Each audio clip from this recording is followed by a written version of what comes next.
Oke, dulur KPU Kabupaten Kediri, dulur Kediri semua, sahabat-sahabat, sobat-sobat Kediri, kembali pada bincang demokrasi.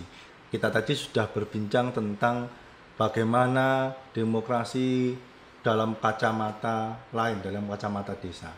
Dan kita juga berbincang tentang hoak, informasi hoak, bagaimana menangkal isu-isu hoak. Ternyata strategi yang ditemukan, bukan ditemukan sebenarnya, kita harusnya kembali ke desa. Bagaimana menangkal informasi hoak, berita buruk, berita bohong, itu adalah dengan berkomunikasi dengan sesama, dengan teman, dengan saudara, dengan tetangga, ya, dengan bersilaturahim. Nah, sekarang kita akan berbincang tentang sebenarnya ketika pemilihan itu masyarakat di desa itu seperti apa. Saat mencoblos itu alat ukurnya apa, kemudian ketika harus memilih caleg itu apakah betul-betul mengenalnya atau pakai pertimbangan lain. Kalau dalam kacamata jenengan seperti apa, Gus? Setahu saya juga pengalaman saya secara pribadi sebenarnya di masyarakat itu hampir sama menurut saya. Jadi yang pertama itu pendekatan. Sejauh ini pendekatan kalau dewan ya kalau dewan otomatis dia timnya sendiri atau dia sendiri memang dia harus kenal dulu Tokoh masyarakat. lokal ya, dia tokoh lokal ya. Masyarakat harus kenal dulu. Misalnya DPR RI pun ya harus dikenalkan itu. Itu yang pertama. Kemudian yang kedua tentu juga program ya, program yang ketiga visi misi betul, visi misinya. Terus kemudian kalau presiden juga sama seperti itu sebenarnya. Siapa yang mengenalkan dia dan yang mengenalkan itu termasuk orang yang memiliki integritas itu kemudian yang akan kemungkinan besar akan dipilih. Terpercaya, dia harus memilih orang yang terpercaya atau menyampaikan pada seseorang yang dipercaya oleh masyarakat situ. Iya, betul. Terus ada enggak ini rahasia publik yang mungkin memang harus kita hindari, praktek-praktek bahwa ada nilai material yang diperdagangkan atau yang diperjualbelikan di sana, bahwa kalau milih ini sebenarnya orangnya bagus tapi nggak ngasih. Nah, kalau ini ngasih atau itu terjadi nggak, Gus? Itu sebenarnya gimana? Itu kan memang harus kita hindari, tapi kita pengen memotret sebenarnya, motret seperti apa di desa itu sebenarnya. Itu gimana ya, susah yang ngomongnya kalau itu. Tapi pada prinsipnya begini kok. Ini pengalaman saya juga ketika menjadi pendamping ya. Kalau basis desa aja ya, perumpamannya basis. Kalau kemudian biaya yang untuk sebenarnya menjadi contoh misalnya menjadi kepala desa ya. Kalau menjadi kepala desa sebenarnya kan dia menjadi penyelenggara pemerintahan desa yang kemudian ketika dia mau mengabdikan dirinya kemudian keluar material yang banyak, ini yang rata-rata biasanya ketika penyelenggaraannya itu banyak ada penyalahan, itu mungkin faktor itu juga. Pada prinsipnya sebenarnya kalau konsepnya sudah bagus sih, secara filosofis kalau kepala desa itu dipilih secara langsung. Berbeda dengan BPD. BPD itu dipilih, bunyinya adalah dipilih secara demokratis karena di situ ada keterwakilan wilayah, keterwakilan kelompok perempuan. Nah, dari sisi ini sebenarnya saya mau menyampaikan bahwa menjadi pemimpin baik itu di tingkatan desa maupun di tingkatan sampai ke pimpinan negara ini tentunya sebenarnya target tujuan yang sesungguhnya itu kan ya saya sampaikan tadi adalah sebagai untuk mencapai tujuan secara umum, yaitu kesejahteraan. Upaya menyejahterakan masyarakat. Iya, kemudian dengan di situ kalau di desa itu di undang-undang desa itu di kalimat terakhirnya adalah demokratis, dengan proses demokratis. Demokratis dalam berarti mengidealkan keterlibatan secara umum. Di undang-undang desa juga berbicara tentang proses itu demokratis ya, Gus? Iya, demokratis. Jadi pertimbangan perlindungan dan pemberdayaan desa itu desa kuat, maju, mandiri, demokratis. Begitu ditegaskan demokratis juga. Makanya mulai dari memilih kepala desa, kemudian BPD, ini kan komponen di desa. Jadi komponen desa itu pemerintahan desa itu kan terdiri dari pemerintah desa, kemudian BPD dan lembaga-lembaga. Jadi eksekutifnya itu adalah pemerintah desa. Betul. Legislatifnya adalah BPD sebagai perwakilan masyarakat. Iya, begitu. Jadi kalau berkaitan dengan proses demokrasinya ini di desa ini, saya menganalogkan kalau di Indonesia berarti tentunya perbandingannya akan berbeda. Kalau di desa itu mungkin skupnya kecil. Di desa itu sederhana, masyarakat itu memilih karena selama ini berjalan seperti itu ya biasalah panitia dibentuk BPD, kemudian proses pemilihan seperti itu. Kalau teknisnya sederhana seperti itu, tapi pada prosesnya ya kayak semacam sudah menjadi tradisi lah kalau ada unsur-unsur itu, ada unsur sayon-sayonnya itu lah Mas. Nah biasanya kalau sudah seperti itu ya nanti waktu penyelenggaraan pemerintahannya ya begitu akan tidak bisa terbuka otomatis. Itu menjadi faktor utama enggak? Sebenarnya kalau di pemilu itu ada batasan sebenarnya. Ya. Jadi yang disebut money politik, kampanye itu boleh membagi-bagikan. Apakah itu berupa barang, apakah itu berupa uang, apakah itu berupa sesuatu, tapi ada batasannya karena itu termasuk sebagai alat kampanye.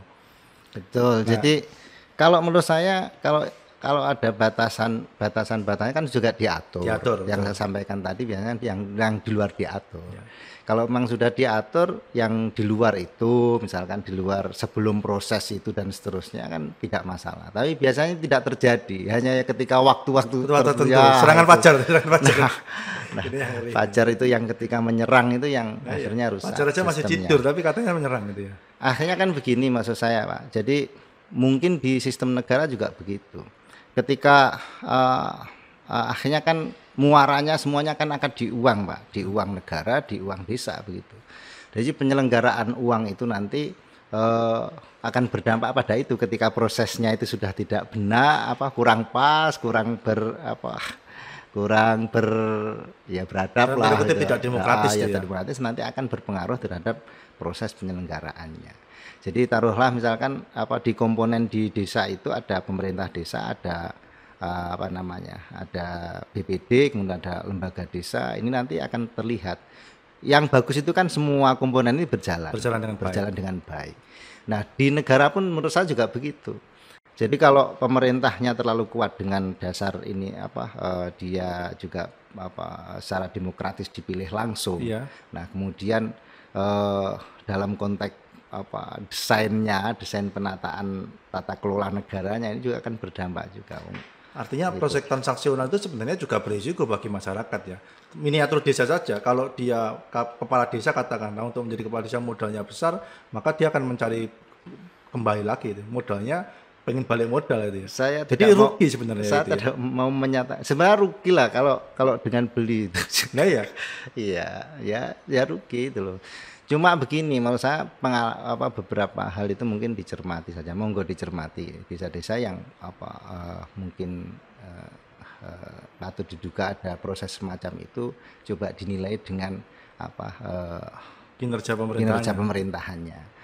Jadi karena memang kita belum memiliki data itu ya, artinya dengan proses yang karena itu sebenarnya bukan wilayah kita, tapi memang banyak minimal melihat ya secara faktual saja, jadi kok desa ini susah digerakkan dengan regulasi yang ada kok terkesan begitu ya, terus target dari tujuan penyelenggaraan pembangunan desa itu juga susah ya, itu biasanya gitu. Termasuk kan itu nanti bisa kita lihat dari visi misinya yang diterjemahkan di dalam RPJM itu. Akhirnya terkesan tidak komprehensif tentang RPJM-nya. Ini kan kemudian berdampak juga. Makanya dari itu warga atau masyarakat itu penting sebenarnya untuk mengetahui visi misi itu. Calon pemimpinnya ya. Calon visi misi. Kalau di desa sebenarnya sudah tahu sih ini karakternya Pak. Cuma untuk memilih pemimpin yang memiliki yang visioner terkait dengan pembangunan desa ini juga bagian dari sesuatu yang harus diberikan pembelajaran terhadap masyarakat begitu. Jadi masyarakat itu sebenarnya rugi juga karena kalau mereka sudah menerima uang, akhirnya ya calonnya akan seenak sendiri karena merasa modal. Betul. Dia berpikir modal, akhirnya yang rugi masyarakat sendiri. Kalau protes, nah kemarin kan sudah beli. Nah, itu yang menjadi repot. Nah, ini catatan bagi warga Kabupaten Kediri ya. Warga cobalah kita indahkan. Uang itu kayak ini mumpung sama Gusnya ya. Kalau nerima uang udah haram, katanya kan gitu. Ini uangnya udah enggak benar, dipakai juga enggak benar. Kalau dihitung matematika juga rugi. 100.000, 50.000 bagi 5 tahun, Bisa malah 6 tahun ya. Ya, Pada saya 6 itu 6 tahun. tahun. Dibagi 6 coba. 100.000 atau 200.000 dibagi 6. Dibagi 345 hari berapa harganya? Iya. Masa harga diri dinilai segitu? Terus kemudian kita nggak bisa kritik lagi. Tapi ada nggak Gus? Ini di desa itu tidak terjadi hal seperti itu atau bahkan gini. Ada orang yang dengan modal besar ternyata dikalahkan dengan orang yang biasa, yang tidak dengan modal tapi punya visi misi jelas. Ada nggak di desa? Mungkin nggak terjadi itu. Ya sangat mungkin. Mungkin tidak ada di sini ya. Saya kebetulan kemarin di Tulungagung. Di Tulungagung, ya. Itu ya memang ada. Jadi memang dia dikehendaki oleh masyarakat secara memang dikehendaki untuk jadi. Jadi tidak modal sama sekali. Tidak modal sama sekali. Iya. Artinya masih mungkin tak terjadi seperti itu. Sangat mungkin. Artinya begini, menurut saya begini. Masyarakat dulu dipahamkan tentang demokrasi, dipahamkan betul tentang dampak dari pembangunan itu sendiri. Betul. Jadi kalau memilih pemimpin ini sebenarnya saya merasa bahwa saya punya uang, saya punya sumber daya desa. Nah, kemudian saya milih orang untuk menata ini. Ini harus dipahamkan dulu. Betul. Karena selama ini memilih pemimpin itu kayaknya milih raja. Jadi berbeda ya kalau memilih orang untuk melaksanakan tugas pembangunan dengan memilih orang untuk menguasai. Ya, betul, beda. Ya. Makanya penting kiranya dalam konsepnya untuk bagaimana melakukan pendidikan politik ke masyarakat itu bahwa saya punya desa, punya sumber daya banyak, kemudian punya uang kalau di desa itu ada DD sekian 1 miliar atau 800 sampai berapa itu yang punya kita.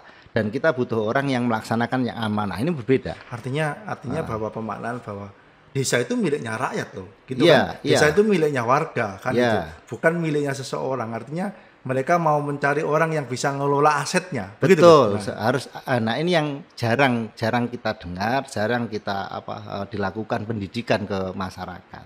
Jadi sama dalam konteks negara juga begitu. Sekitar 3 triliun itu udah duit masyarakat. Dan mereka itu yang kita pilih itu yang menyelenggarakan. Kira-kira kalau yang seperti ini dengan visi yang seperti ini dengan jejaring yang seperti ini bagus enggak? Bisa enggak ngelola uang gitu? Betul. Kita, gitu jadi ya? betul-betul amanah enggak kalau mengelola? Nah, di desa sebenarnya juga perlu semacam itu pendidikannya. Jadi memilih itu kemudian prinsipnya itu bukan memilih saya itu memilih penguasa bukan, tetapi memilih bahwa orang ini mau mengelola yang kita punya. Wah, ini yang harus kita tanamkan. Bagian dari pendidikan politik ke masyarakat itu begitu. Ini menarik ini. Jadi sebenarnya kalau kesadaran itu bahwa negara itu miliknya rakyat, bahwa aset yang kita miliki adalah kekayaan, karena orang yang akan memimpin dia akan mengelola. Betul, kan itu Gus. Betul. Mereka yang akan melayani kita. Kalau kita memilih pemimpin yang salah hanya karena iming-iming sesuatu, maka itu akan menjadi kerugian bagi kita. Ini pelajaran yang kedua, bahwa ternyata bagaimana caranya? Ayo kita sadarkan bahwa negara itu milik kita. Kabupaten itu adalah miliknya warga Kabupaten Kediri, Indonesia itu miliknya warga Indonesia, lebih khusus desa itu ya miliknya desa itu. Betul. Kalau itu dimaknai sebagai aset, maka kita harus bisa memilih orang yang bisa mengelola aset kita. Betul. Yang bisa membawa tadi tujuannya adalah kesejahteraan. Ya. Oke, itu menarik. Ini diskusi yang menurut kita patut untuk kita jadikan, karena selama ini mungkin kita hanya pakai teologi, kita hanya hitungan matematika. Ada rumus baru bahwa mengembalikan bahwa kepemilikan desa, kepemilikan negara dan kepemilikan kabupaten itu adalah miliknya warga yang memang mendiami di sana, sehingga memilih pemimpin bukan penguasa, tapi adalah yang bisa mengelola atau bisa mengembangkan itu. Oke, sekarang dalam konteks yang lain, Gus. Di dalam masyarakat itu kalau itu kan tadi kalau memilih bupati, memilih presiden. Kalau pilihan partai atau pilihan karena nanti kita pemilu serentak itu kan juga memilih partai, memilih legislatif. Terjadi nggak fanatisme masyarakat yang terlalu tinggi terhadap sosok ini atau figur yang dipakai, atau memang hanya karena saya merasa bahwa saya cocok dengan simbol partai ini, misalnya partai agamis atau partai nasionalis atau partai yang lain. Seperti apa Gus kondisi di masyarakat desa? Kalau sejauh pengamatan saya sampai sekarang masih berdasarkan ketokohan. Ya, dia melihat orang-orang yang ada di patronase di partai itu ya. Jadi belum melihat konsep. Ya ada sih yang melihat, tapi maksud saya mayoritas itu masih melihat siapa yang ada di partai itu. Jadi belum sepenuhnya ke konsep partainya. Di lokal atau di pusatnya Gus? Maksudnya masyarakat itu melihat siapa tokohnya begitu. Yang terlibat di organisasi di Yang partai, di partai itu ya. itu. Jadi masalah yang maksudnya melihat visi misi partai, kerja partai itu masih tidak banyak lah. Tidak banyak. Jadi sentimen saja yang lebih banyak mungkin sekarang sampai sekarang. Oke, berarti ada ada fanatisme terhadap atau patronase terhadap siapa yang di depan itu gitu. Boleh nggak? Kalau menurut saya masih semacam itu masyarakat kita. Kalau kelompok-kelompok muda sekarang itu yang anak-anak muda itu ya lebih dia yang dekat dengan siapa ya selama ini dia dekat dengan partainya siapa ya ikut saja kalau masyarakat anak-anak muda itu. Nah, ini menarik. Berbincang tentang anak muda. Kalau dalam gambaran kita selama ini anak-anak muda itu adalah orang yang menguasai IT, dunia gadget, kemudian yang sifat ya kalau dunia milenial atau pemuda milenial atau bahasa yang jelek bahkan generasi micin. Betul. Itu menurut jenengan bagaimana pendekatannya terhadap generasi muda di tingkat desa itu? Saya yakin teman-teman anak-anak muda sekarang yang memakai gadget informasi itu dia akan mencari afirmasi, penegasan, dan penegasan itu ya lingkungannya artinya dia berdekatan dengan siapa. Itu kan ketika bersosialisasi dengan ketika dia mendapatkan informasi yang banyak itu otomatis dia akan baca lah, kemudian sedikit banyak akan mempengaruhi cara berpikir lah. Setelah itu afirmasi penegasannya itu ketika dia berkomunikasi dengan lingkungannya. Nah, lingkungan itu sebenarnya yang siapa yang mendekati mereka, itu saja kalau menurut saya. Jadi potensi untuk anak muda itu ya artinya kita tahu bahwa sekarang era milenial lah, era digital ya, era revolusi industri ya. 4.0. Masih itu apa sudah ya. Dengan itu kan mereka dapat informasi yang banyak lah. Ya sedikit banyak mereka mesti akan mempengaruhi cara berpikir mereka. Nah, itu mesti ada yang menegaskan lingkungan dia. Jadi orang yang di situ itu yang dianggap sebagai tokoh atau stakeholder di kelompok pemuda itu ya itu yang kemudian bisa mengarahkan. Dikonfrontir tetapan informasi-informasi itu ya. Iya, jadi menurut saya semacam itu. Oke, terus sekarang kalau di desa, apakah pendekatan-pendekatan kebudayaan atau pendekatan-pendekatan apa yang kira-kira cocok agar satu misalnya masyarakat itu mau terlibat aktif di dalam proses demokrasi. Karena kan kita tidak mau orang itu hanya seperti milih kucing dalam karung atau dimobilisasi. Pendekatan-pendekatan yang tepat itu pendekatan seperti apa, Gus? Kira-kira agar kita bisa bersentuhan, kita bisa menyinggung. Misalnya kami butuh penyelenggara, maka apa yang harus kami lakukan? Kami butuh sosialisasi, termasuk nanti bagi para calon peserta ya, bagi caleg-caleg itu apa yang dilakukan? Jadi kalau itu saya kembali lagi ya bahwa yang pertama itu memang kita harus prinsip demokrasi itu bahwa masyarakat itu sebagai subjek. Nah, ini yang harus memang benar-benar dijelaskan. Artinya contoh misalkan mau jadi DPR wakil rakyat. Dia mau mewakili, tapi masyarakat itu ketika yang memilih itu kan coba ditanyakan apakah mereka merasa terwakili atau memilih wakil atau tidak. Ini yang menurut saya yang pertama itu dari sisi pengetahuan pendidikan masyarakat terkait dengan ini memang menurut saya belum menyeluruh, belum memahami lah pendidikan politiknya ya. Jadi menurut saya ya prioritas yang pertama kaitannya dengan ketika prosesi politik semacam harus diulang-ulang berkali-kali bahwa penyelenggaraan pemilihan apapun itu bahwa dalam konsep demokrasi itu sampean semua adalah pemiliknya. Sampean yang memiliki ini, yang memiliki hak, itu sebenarnya sampean. Nah, sampean mau mewakilkan dan seterusnya.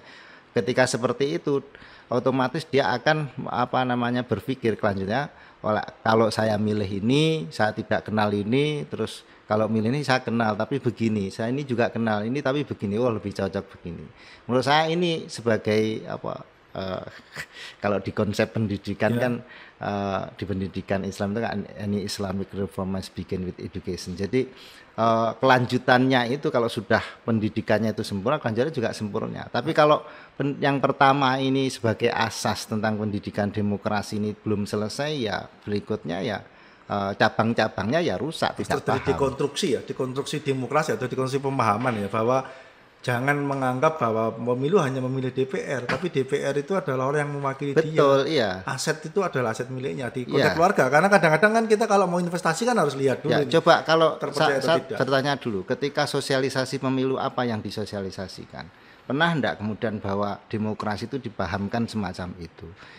Menurut saya ini otokritik saja. Artinya ke depan itu ini sebagai hal yang mendasar harus disampaikan bahwa baik di tingkat pemilihan pilkades atau pilbub pilkada dan seterusnya sampai atas, ini harus disampaikan sebagai dasarnya, asasnya untuk memilih itu, karena ini dasarnya ini bahwa dalam pengelolaan itu butuh orang yang mengelola, membantu, yang amanah, begitu.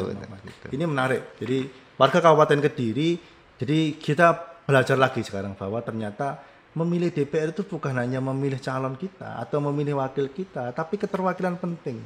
Kita coba kembalikan bahwa ketika kita punya aset, kalau kita mau investasi kan cari yang amanah, cari yang bisa mengelola dengan baik. Kita cari yang mengelola usaha kita saja, itu kan gitu. Maka kita harus kembali membayangkan bahwa sekali lagi bahwa Kabupaten Kediri itu milik kita, warga Kabupaten Kediri, gitu kan?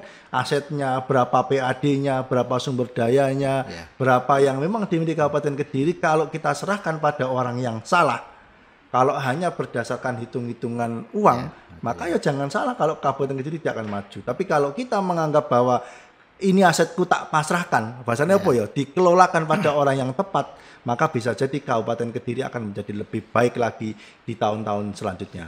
Kita kembali pada diskusi kita atau pada jagongan kita, bincang demokrasi dengan Gus Makrus Nadori ini untuk lebih menguak lagi. Sudah 3 ilmu yang kita dapatkan pada sore kali ini. Kita akan break sebentar untuk berbincang lebih lanjut tentang kira-kira di 2024 sosok-sosok seperti apa yang bisa mewakili warga Kabupaten Kediri, bisa memimpin Kediri menjadi kabupaten yang lebih baik, menjadi kabupaten yang baldatun thayyibatun warabun ghafur.